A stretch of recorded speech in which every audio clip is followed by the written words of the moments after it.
Thanks for joining us. Talkline Network Radio, America's longest-running Jewish broadcast network, the voice of the Jewish community. Welcome to the podcast. You are now tuned in to this episode of our podcast. Today, we are going to interview some of the greatest and most influential minds in our field. And now, please welcome your host.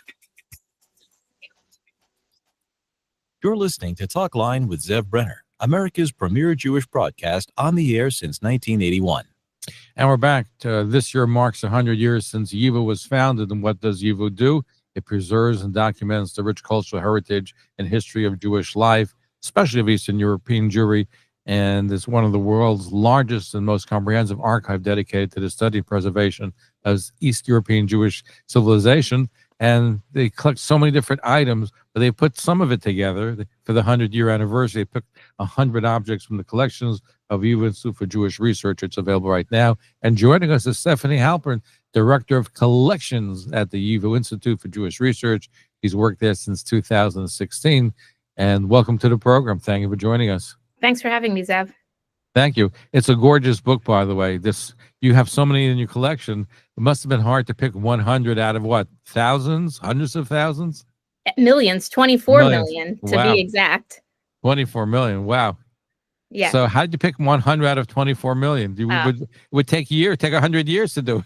Yeah. Well, in some ways, I suppose it has. It's been a real process. I've been at YIVO for almost 10 years. And so I think I myself have been thinking about, my favorite objects, the things I find most interesting, the things with interesting provenance for many years. And I have colleagues here who also like to go through the archives. And so I, employed the help of some of my colleagues, and we kind of threw together a list of hundreds of objects that we found interesting. And from that, we started to whittle down, and some patterns emerged, and that's sort of how we were able to come up with the structure of the book, these 10 broad categories. And it was a lot of negotiation. I wanted each object to tell an interesting story, but I didn't want any of these stories really to overlap. And so you start fitting these objects into the different categories, and we kind of saw what we had. And the first 75 Zev were easy to whittle down. It's those last 25, that negotiation between what to include and what not to include, because, for everything that's absent, that's a story that you can't tell. Well, that'll be the second book, the book of rejections. That's right. 100 rejections. Yeah. Yeah, very eclectic, from Yiddish plays and life in America, life in Europe, and some religious items. I'm curious about the Pinkis of the Vilna Gaon. Tell us about that. Yes. So that's a very unique document. It documents the goings on of the Vilna Gaon's cloys during a certain period of time, and the cloys was established in 1799, and a Pinkis, it's a communal record book, and so it documents, like a community diary. That's right. And this Pinkis is besides, documenting what's going on in the cloys, it's a really special document because it actually was part of the materials that of YIVO's materials that were looted. It was looted by the Nazis. It was buried in a bunker in the Vilna ghetto by members of the Paper Brigade, and it was dug up after the war by Avram Sutzkever, a Yiddish poet, member of the Paper Brigade, who saved this book. So it's not just the information in the Pinkis itself, but it's also the story of how this Pinkis survived the war and how it got to us here in New York afterwards. Do we have any idea how much material the Nazis destroyed of YIVO? Yeah, we don't have an exact number, but we estimate that only about a quarter of YIVO's original collection actually survived the war. Because that's where YIVO was based, in Poland. YIVO was based in Vilna, Poland, founded in 1925. Now, Vilna moved a few times, different countries, right? Well, it was headquartered in Vilna, and there were, Obviously, the Vilna itself are different occupations and different countries that ran it. That's right. Yeah. Poland and Lithuania and under Nazi rule and the Soviet Union, and so and YIVO itself, we had always had an office in New York in America, the American branch, and so YIVO's headquarters were moved in 1940 to New York, and we thought this would just be a temporary move, and the headquarters would. Did they move because of the destruction that was taking place in That's Europe? Right. So during the Nazi occupation, right, the YIVO's collections are being looted. Collecting can't happen, there. And again, YIVO always had a headquarters here in America. And so the publishing started coming out in America. Collecting was happening again in America. And thought the war would end, and the Jews, we would go back to now. Did Nazis destroy it, or did they save it? Because I know Hitler was planning a museum of the extinct race. In fact, most people don't even know. In Hitler's bunker in 1945, he had an edition of the Talmud of Pesachim, dealing with Passover. Right. Which I understand the chief rabbi Herzog had gotten that particular volume, and he wanted to use it for the Museum of the Extinct Race. I would say that probably YIVO's archives would have been a good thing for him to have for that. That's what I wonder if they destroyed it or they saved some of it. Well, both. And so there, YIVO's collections were being looted for materials that were meant to be sent to the Institute for the Study of the Jewish Question to populate, this museum, and sort of to use Jewish materials to show the depravity of Jewish culture. And so, yes, a small fraction of those materials were meant to be sent to the Institute for the Study of the Jewish Question, and everything else had to be sent to the pulping mill. And that's where the Paper Brigade comes in. This group of individuals who decide that they're going to save materials no matter the costs. And so they're smuggling materials out of the YIVO building, which is used as, sort of the sorting center for deciding what goes to the Institute for the Study of the Jewish Question, what gets sent to the pulping mill. And they smuggle materials out of the YIVO building into the Vilna ghetto, and they bury them in these bunkers. And so many of these materials that were bound for Frankfurt end up surviving the war. But it amounted to about 1 million pages of documents that actually survived the war. That's amazing. That are. There should be a book about all these paper brigades and what there they is did. Called the there Book is, Smugglers. Right? It's called The Book Smugglers by David Fishman. It's an excellent book if you're interested in learning more, about this history. Now, one of the things that I was fascinated, and you have so many different items and different backgrounds. I never heard of the Rothschild Talmud. Tell us about it. Yeah, so the Rothschild Talmud, which was acquired by the Manischewitz brothers in 1946, right after the war, YIVO had sort of always had a relationship with the Manischewitz brothers. They're the ones at the Manischewitz Food Company, right? That's right. It was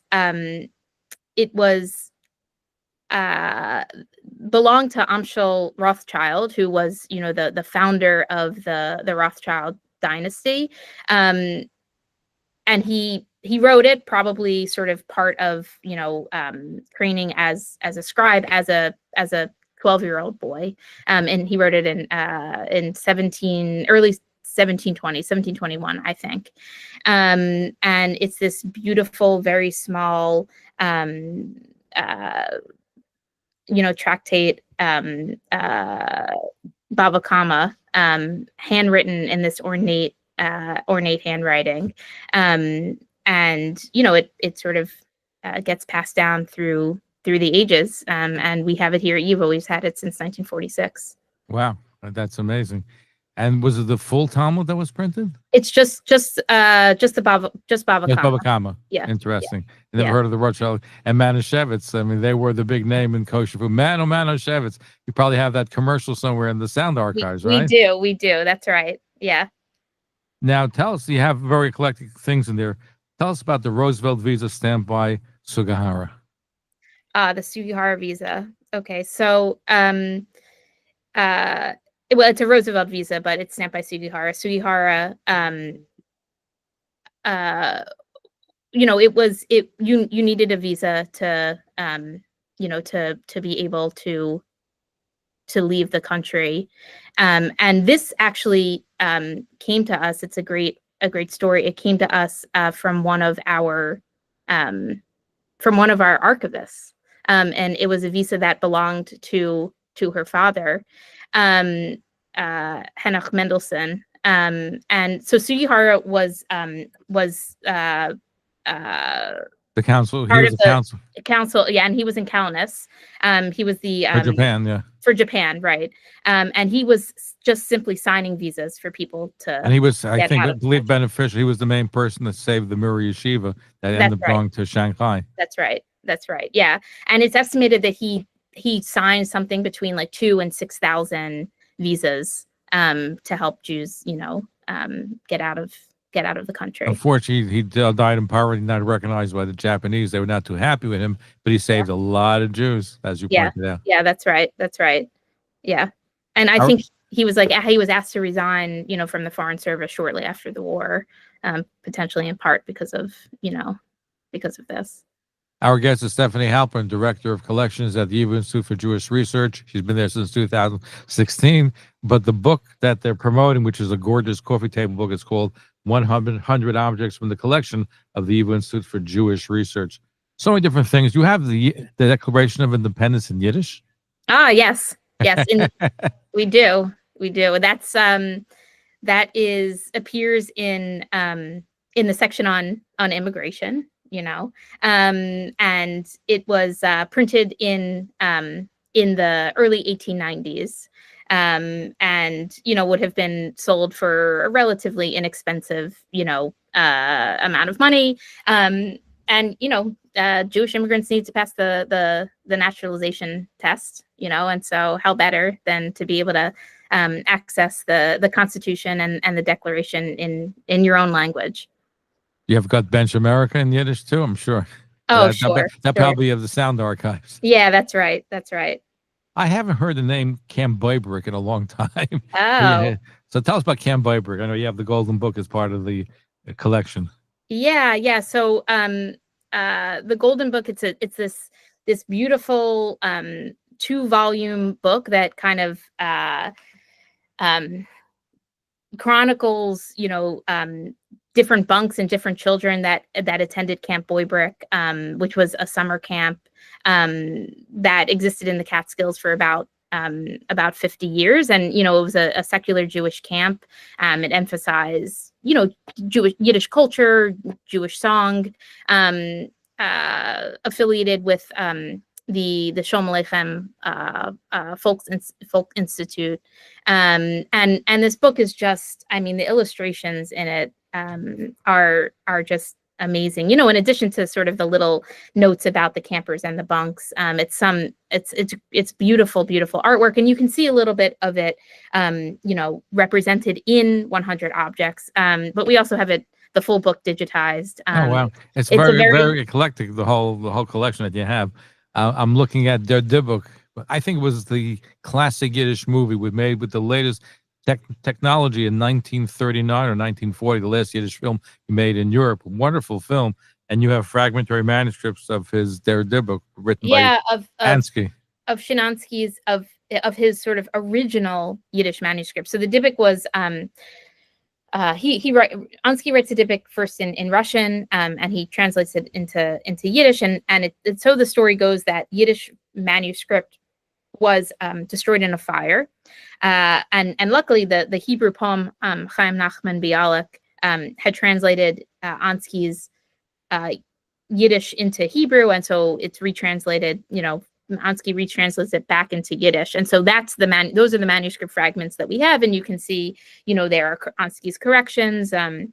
And again, that's another piece that was saved by the Paper Brigade by being buried in bunkers in the Vilna Ghetto, and dug up after the war and made its way to YIVO in the immediate post-war years. But it's a really special. Well, I'm glad the movie survived, because it's one of the classic Yiddish films of all time. Sure. You have, speaking, you mentioned Shalom Aleichem, you have also Tevye, the movie Tevye with Maurice Schwartz. That's right. That's right. Classic Yeah. Yiddish film. We have a beautiful poster that we have, and Maurice Schwartz was one of the great impresarios. Tevye was it filmed in the late 1930s, 1938, 1939, and it draws on the Tevye der Milchiker stories, the Tevye the Dairyman, but unlike Tevye the one in Fiddle on the Roof, which is based on, but a different portrayal of Tevye. But I like it. It's a different portrayal. He was smarter in the Yiddish movie. In the English one, he was like a little schleppy, little this, little that, but he was wiser in the Yiddish one. Yeah, and it presents a much kind of darker portrait, of the stories than the 1960s, highly Americanized kind of version. A more realistic one where you have to deal with. Sure. Right? It's but I always like the difference between Fiddler on the Roof and Tevye the Dairyman is that in the Yiddish version, he actually goes to Israel, not America. Right. The one's more Americanized than that. Right. You have so many others. They're also dealing with the Holocaust. You have the arrival and departures, ledgers for Auschwitz Block Number 8. How'd you get that?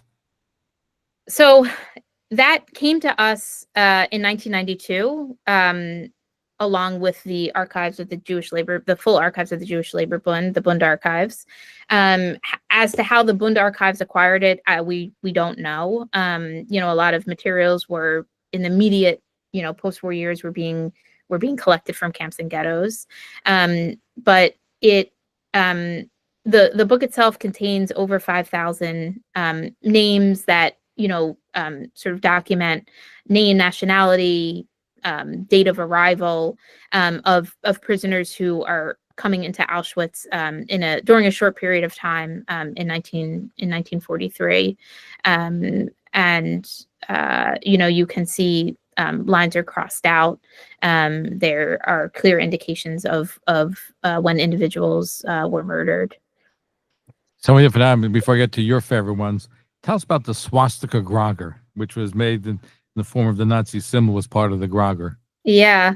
That's a noise make people use on Purim to stamp out the name of Hama, for those that don't know. That's right. So it's a big wooden Gragger that we have, made in the post-war years, most likely in one of the DP camps by survivors. And it here equates Haman with the Nazis, with Hitler. You're meant to blot out the name of Haman and blot out the memory of Amalek. And so here, equating cursing Haman and cursing Hitler. And on one side, that's what it says: curse Haman, curse Hitler. Yeah. What are some of your favorites? Oh, all of them, all 100. No, I'm partial to a few. I particularly like the beautiful red shoes worn by the actress May Simon. They're sort of a set of these beautiful red rhinestone studded ruby shoes. May Simon was a vaudeville actress, and she eventually kind of makes her way onto the legitimate Yiddish stage, stars in the first Yiddish talkie, Mein Yiddische Mama, in 1930, and she kind of dies, and no one knows her name after that. But we have her collection here, right? And so sort of through her shoes and through these other materials we can bring her story to life. I really find interesting these beautiful hand seal presses that we have. They're these cast iron, very ornately decorated, usually in the shape of a lion, presses that were owned by various Landsmannschaft in these mutual aid organizations that were set up by members of a particular town. And the seal press, you would push the handle, and it would leave an embossed mark on the page. And these Landschaften, they were established as official organizations.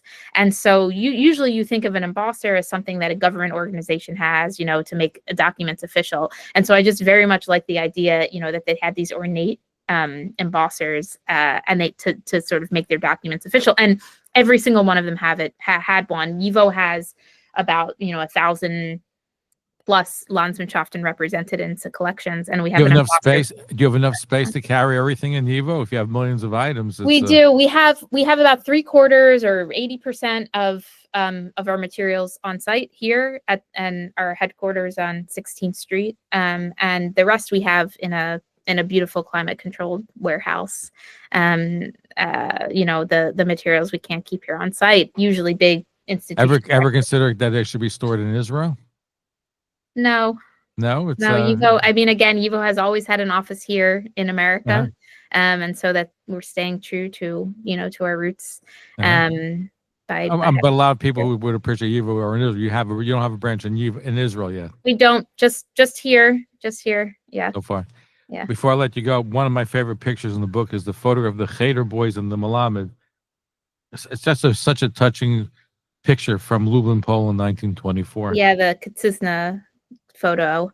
It's beautiful photo in the youth section of these little boys learning with their teacher. If you haven't seen it, it's a really gorgeous photo. Gorgeous photo of the little boys learning Cheder. Yeah. And of a world that was lost. They're recreated to a certain degree in the United States, not exactly the same recreation, but certainly.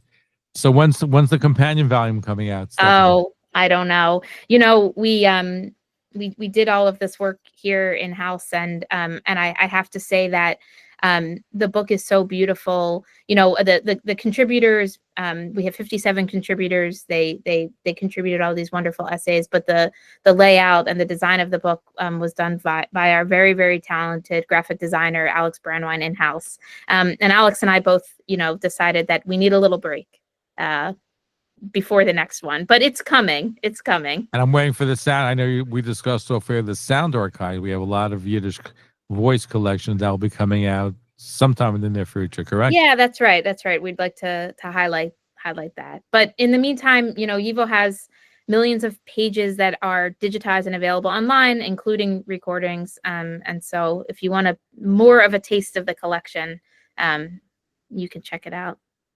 I want to thank you, Stefanie Halpern, Director of Collections at the YIVO Institute for Jewish Research.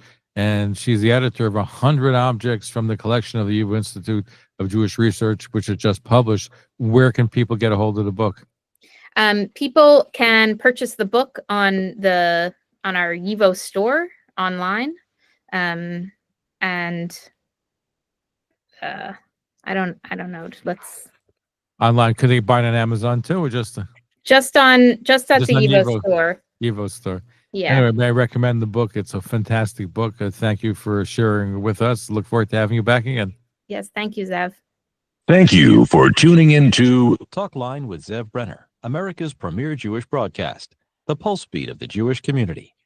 For continuous Jewish programs, TalklineNetwork.com, or our 24-hour-a-day listen line at 641-741-0389. For past shows, you can find us on iTunes, Spotify, Amazon, YouTube, Instagram, and all major podcast platforms, or jewishpodcast.org. Thanks for listening to the TalklineNetwork.com. Follow us on Facebook, Twitter, and Instagram.